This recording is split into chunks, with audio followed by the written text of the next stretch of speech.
সম্মানিত নেতৃবৃন্দ, ছাত্র দলের ইতিহাস 90 স্বৈরাচারের স্বার্থের পতন করার ইতিহাস দেশনেত্রী বেগম খালেদা জিয়ার হাত ধরে। বন্ধুরা, ছাত্র দলের ইতিহাস এই বৈষম্য বিরোধী ছাত্র আন্দোলনে দেশ নায়ক জনাব তারেক রহমানের হাত ধরে বাংলাদেশকে একটি নতুন বাংলাদেশে রূপান্তরিত করার ইতিহাস, শেখ হাসিনার পতন করার ইতিহাস। বন্ধুরা, বাংলাদেশ যখনই বিপদে পড়েছে, বাংলাদেশ জাতীয়তাবাদী ছাত্রদল তখনই বাংলাদেশকে সেই বিপদ থেকে উদ্ধার করেছে। বন্ধুরা,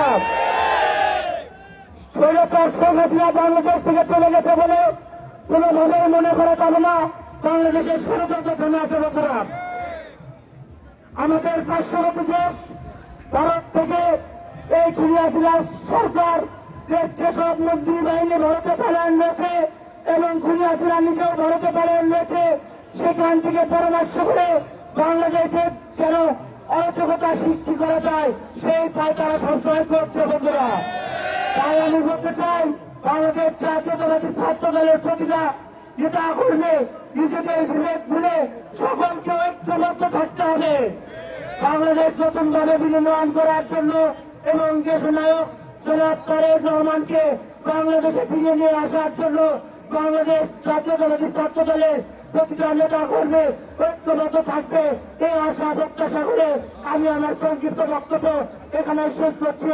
শহীদ প্রেসিডেন্ট জিয়াউর রহমান অমর দেশনেত্রী বেগম খালেদা জিয়া জিন্দাবাদ। সুস্থ হয়ে ফিরে আসুক বাংলাদেশের জনগণের মাঝে।